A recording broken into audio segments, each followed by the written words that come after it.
प्रभु यीशु में प्यारे बहन और भाइयों, आप सबको जय मसीह की।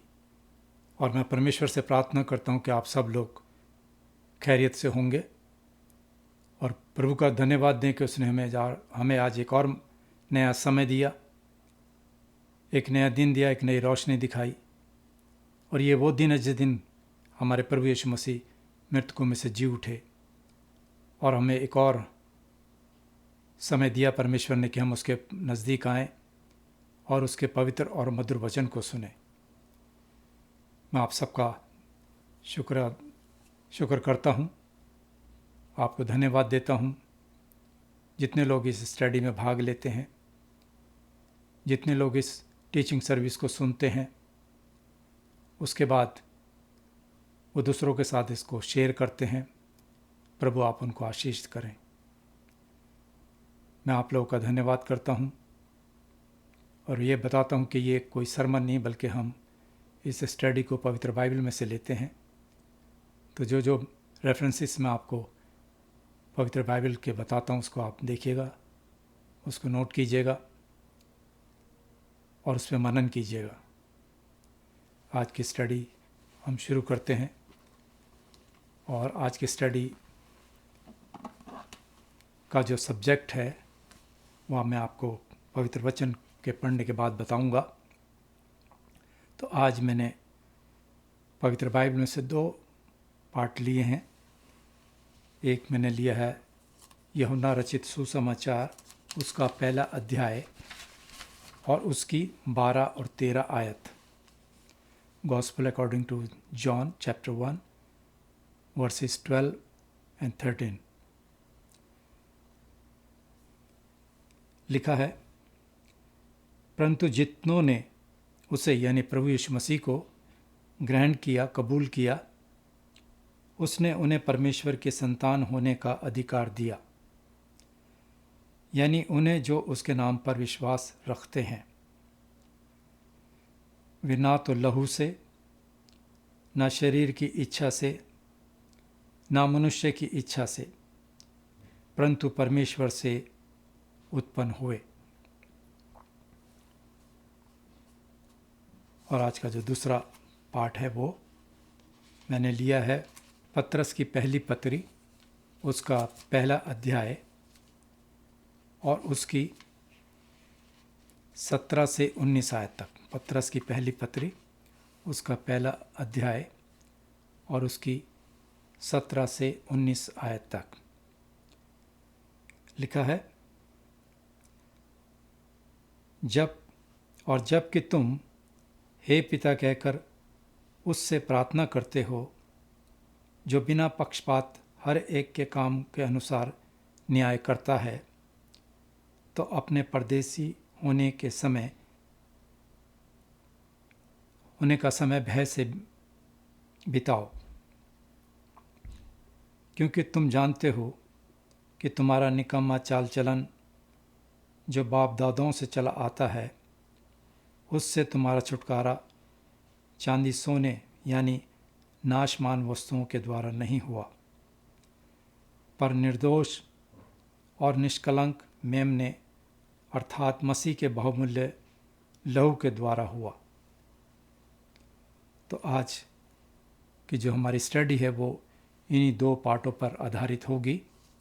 और आज की स्टडी का जो टाइटल है वो है, हम प्रभु यीशु को परमेश्वर का इकलौता पुत्र क्यों कहते हैं, या प्रभु यीशु को परमेश्वर का इकलौता पुत्र क्यों कहा जाता है, जबकि हम भी परमेश्वर के बेटे या बेटियां हैं या उसकी संतान हैं।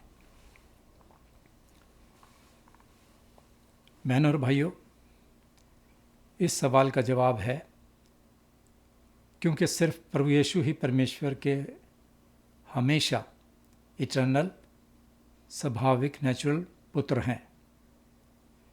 प्रभु यीशु मसीह ही परमेश्वर के, he is the only begotten सन।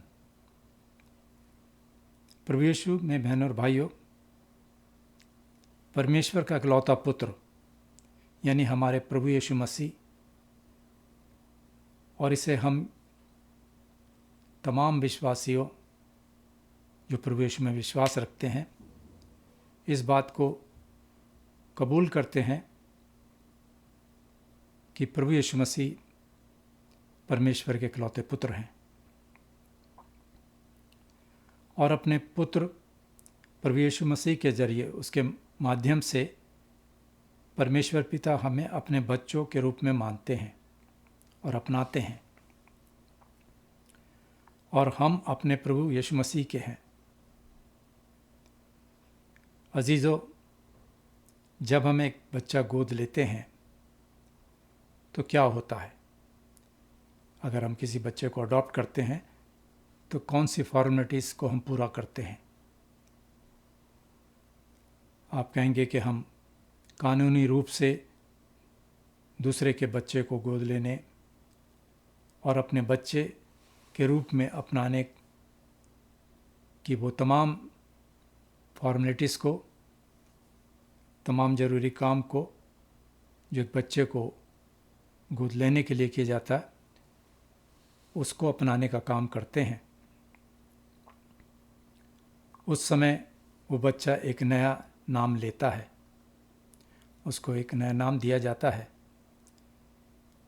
और उसका एक नया परिवार होता है, वो एक नए परिवार में शामिल होता है। उस बच्चे के यहाँ ये नए माता पिता जो उसको अपनाते हैं वो उसके माता पिता होते हैं। बेशक वो बच्चा स्वाभाविक रूप से अपने नए माता पिता का नहीं है, नेचुरल रूप से वो उन पेरेंट्स का नहीं है जो उस बच्चे को अडॉप्ट करते हैं। भले ही उन्हें गोद लिया गया हो, उसे वे सभी अधिकार होंगे जो एक स्वाभाविक बच्चे को हैं। उसको तमाम वो फैसिलिटीज़, तमाम वो राइट्स मिलेंगे जो कि एक स्वाभाविक बच्चे को, नेचुरल बच्चे को मिलना चाहिए। और जब परमेश्वर पिता के साथ उसके पुत्र यानी हमारे उद्धारकर्ता प्रभु यीशु मसीह के माध्यम से हमारे रिश्ते की बात आती है तो ये बहुत ही खास और तसल्ली हमको देती है। इस प्रकार हम अपने स्वर्गीय पिता की संतान बन जाते हैं। आप पूछेंगे वो कैसे? और यही आज हमारा आज का प्रश्न है, आज का सवाल है कि प्रभु यीशु को परमेश्वर का इकलौता पुत्र क्यों कहा जाता है, जबकि हम भी परमेश्वर के संतान हैं, उसके बेटे या बेटियां हैं। सिर्फ मसीह ही परमेश्वर के इकलौते पुत्र हैं। जैसा कि मैंने पहले कहा कि ही is the only begotten son of God. इसका अर्थ है कि सिर्फ प्रभु यीशु ही परमेश्वर के शाश्वत, इटर्नल पुत्र हैं। फिर एक और सवाल आता, तो मसीही हमसे कैसे अलग हैं? तो प्रभु यीशु मसीह हमसे कैसे अलग हैं? पहला, हम इस बात को स्वीकार करना है कि मसीह परमेश्वर के शाश्वत पुत्र हैं, इटर्नल सन हैं। हम परमेश्वर के शाश्वत या इटर्नल पुत्र, बेटे या बेटियां नहीं हैं। प्रभु यीशु हमेशा से परमेश्वर के पुत्र थे, फ्रॉम द बिगिनिंग, और वो इकलौते पुत्र हैं। इसके लिए मैं आपसे गुजारिश करूंगा कि यूहन्ना की इंजील उसके पहले अध्याय के 18 आयत और यूहन्ना की इंजील के 3 अध्याय की 16 आयत, जिसमें हमें पता चलता है कि परमेश्वर ने जगत से इतना प्रेम किया कि उसने अपना इकलौता पुत्र दे दिया, ताकि जो कोई इस पर विश्वास लाए वो नाश न हो बल्कि हमेशा की ज़िंदगी पाए। दूसरा, हम परमेश्वर की संतान होने के बावजूद परमेश्वर के इटर्नल सन या शाश्वत पुत्र नहीं है। हमें अडॉप्ट किया गया है, हमें अपनाया गया है। और ये कैसे हुआ? ये हमें मसीह के अनुग्रह के द्वारा परमेश्वर ने हमें अपनाया।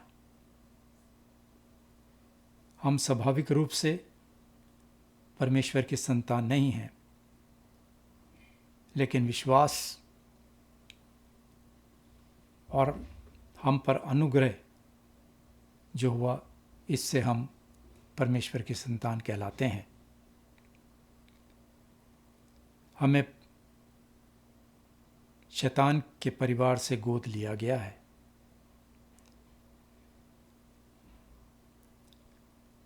क्योंकि हम पापी हैं और पाप के कारण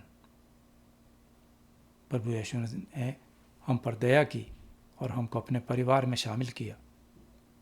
अगर हम इफिसियों के नाम पौलुस प्रेरित की पत्री उसके 2 अध्याय की पहली आयत पढ़ें, जिसमें लिखा है कि हम जो अपने अपराधों और अपने पापों के कारण मरे हुए थे,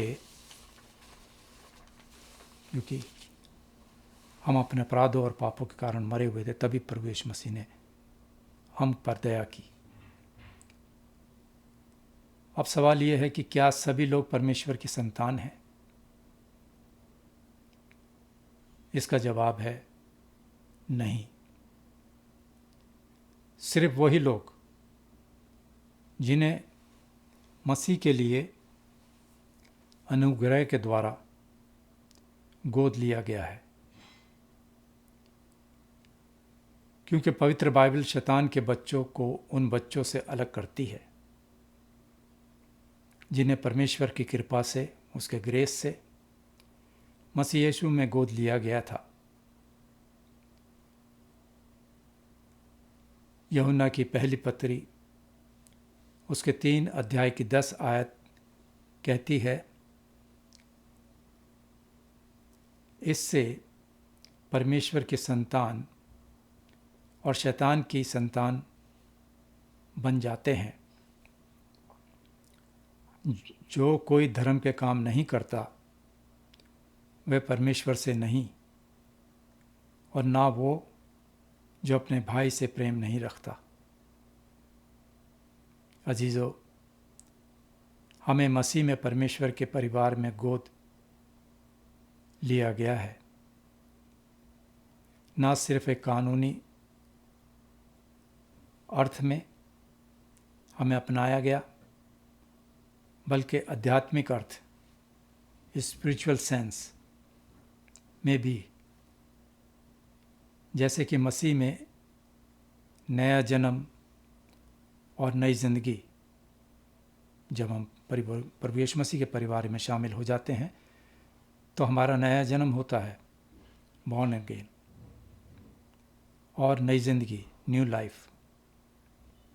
और इन दोनों बातों को हम देखते हैं यूहन्ना के इंजील उसके पहले अध्याय की 12 आयत में, जो कि हमें बताती है और लिखा है, परंतु जितनों ने उसे यानी प्रभु यीशु मसीह को ग्रहण किया, कबूल किया, उसने उन्हें परमेश्वर की संतान होने का अधिकार दिया। यानी उन्हें जो उसके नाम पर विश्वास रखते हैं,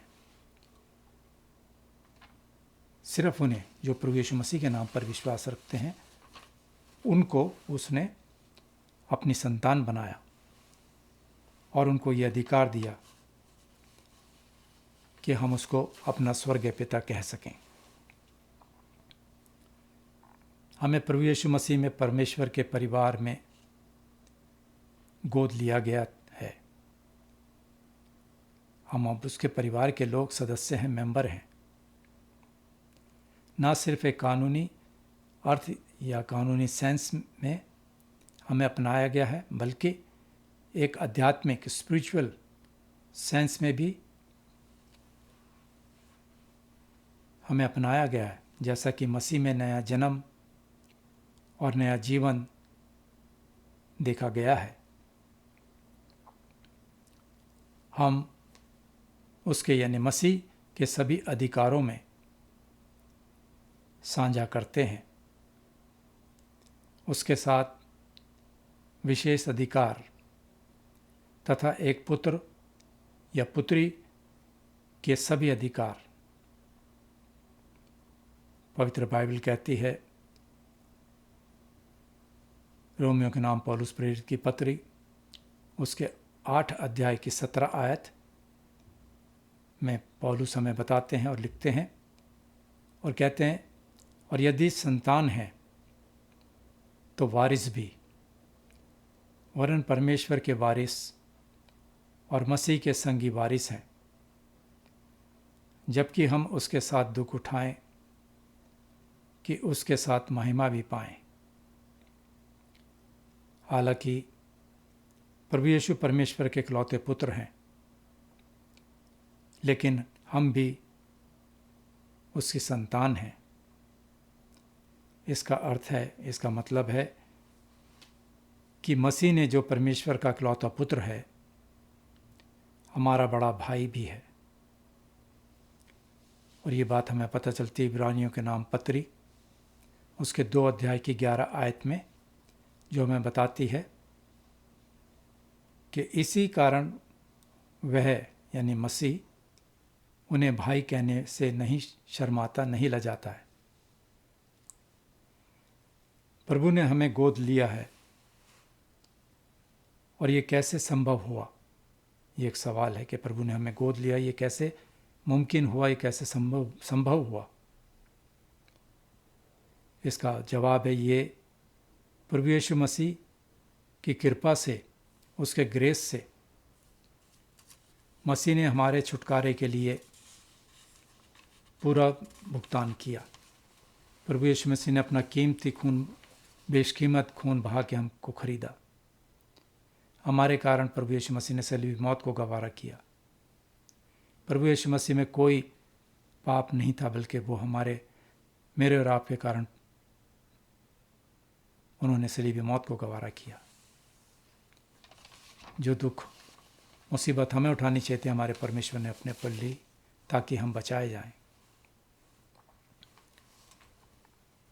तो अब सवाल ये है कि हम किस तरह से परमेश्वर के बेटे या बेटियां हैं। पतरस की पहली पत्री उसके पहले अध्याय के 18 और 19 आयत में प्रेरित पतरस कहते हैं, क्योंकि तुम जानते हो कि तुम्हारा निकम्मा चाल चलन जो बाप दादाओं से यानी कि शुरू से आदम के समय से चला आता है, उससे तुम्हारा छुटकारा चांदी सोने यानी नाशमान वस्तुओं के द्वारा नहीं हुआ,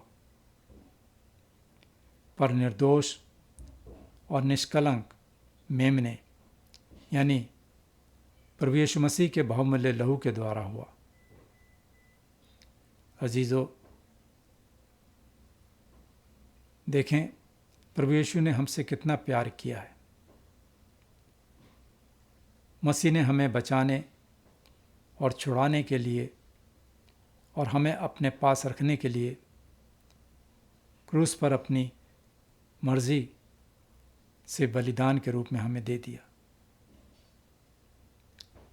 प्रभु ने हमें सबसे भयानक मुश्किलों से, पाप से और शैतान के अत्याचार से छुड़ाया।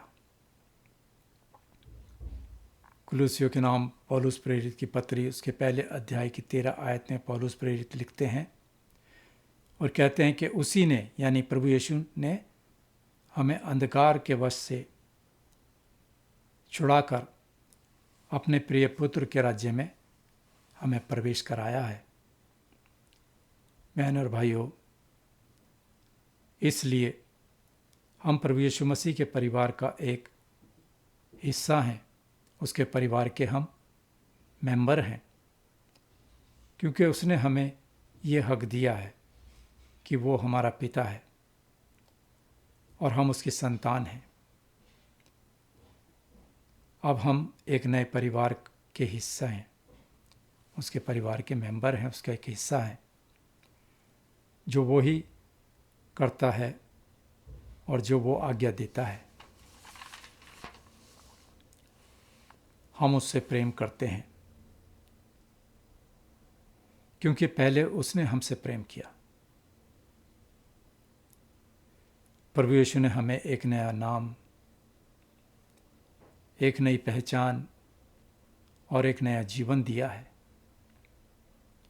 इसलिए ये हमें शैतान की संतान से अलग बनाता है। वह अनुग्रह जिसके जरिए परमेश्वर हमें अपनाता है, वो उसका फजल है, उसका अनुग्रह, उसका ग्रेस है, जिसके द्वारा वो अपने बच्चों को प्रभु यीशु मसीह में रखता है।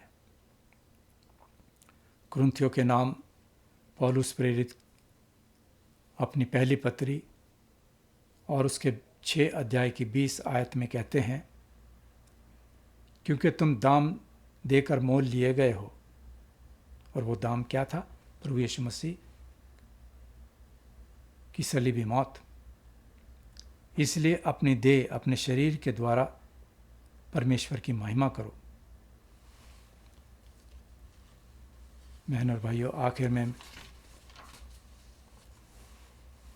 मैं हमेशा आपसे कहता हूँ, और ये हमेशा याद रखें कि परमेश्वर हमेशा हमारे साथ हैं। ये उनका वादा है। कहता है वो आपको कभी नहीं छोड़ेगा और ना ही त्यागेगा। प्रभु यीशु आपको आपके पापों से बचाएगा। अगर प्रभु यीशु अपना उद्धार करता है तो आप परमेश्वर की संतान हैं। यदि प्रभु यीशु मसीह आपके उद्धार करता है तो आप उसकी संतान हैं। और जो कुछ वो मुझे और आपको दे रहा है, वो ना तो शरीर से और ना ही मनुष्य की इच्छा से पूरा होगा, बल्कि सर्वशक्तिमान परमेश्वर की शक्ति से होगा। क्योंकि परमेश्वर हमेशा अपना वादा निभाता है। और आखिर में मैं आप लोगों से ये गुजारिश करूँगा कि जैसे कि मैंने शुरू में कहा कि हम ये पूरी स्टडी को पवित्र बाइबल में से लेते हैं, तो मैं आज के रेफरेंसेस बाइबल के हवाले आपको लिखाता हूँ। आप मेरे मेहरबानी करके नोट कीजिएगा। पहले यूहन्ना की इंजील, उसका पहला अध्याय, यूहन्ना रचित सुसमाचार, उसका पहला अध्याय और उसकी 12 और 13 आयत। पतरस की पहली पत्री, उसके पहले अध्याय की 17 से 19 आयत तक। उसके बाद यूहन्ना की पत्री, यूहन्ना की पहली पत्री, उसके 3रा अध्याय और उसकी 10 आयत। यूहन्ना रचित सुसमाचार, उसके पहले अध्याय की 18 आयत और 3 अध्याय की 16 आयत। इफिसियों के नाम पौलुस प्रेरित की पत्री, उसका 2 अध्याय की 1 आयत। रोमियो के नाम पौलुस प्रेरित की पत्री, उसके 8 अध्याय की 17 आयत। इब्रानियों के नाम पत्री, उसके 2 अध्याय की 11 आयत। पतरस की पहली पत्री, उसके 1 अध्याय की 18 और 19 आयत। कुलूसियों के नाम पौलुस प्रेरित की पत्री, उसके पहले अध्याय की 13 आयत। और कुरिन्थियों के नाम पौलुस प्रेरित की पत्री, उसके 6 अध्याय की 20 आयत से आज का स्टडी हमने ली थी। तो मेहरबानी करके इनको देखिएगा, तो आपको और जानकारी प्राप्त होगी। मैं परमेश्वर से प्रार्थना करता हूँ कि आने वाला हफ्ता आपके सब के परिवारों पर शांति रहे। याद रखिएगा कि हम सब के लिए प्रार्थना करते हैं जो दुखी हैं, परेशान हैं, बीमार हैं, कि प्रभु आप उन सब की प्रार्थनाओं को सुने, ताकि वो भी अपने दुखों से छूटकर आपका शुक्र अदा करें। और हाँ, चर्च जाना ना भूलें, अपने लोगों की संगति में रहें परमेश्वर के वचन को पढ़ें और उसको दूसरों को बताने के काबिल बन सकें। शलोम।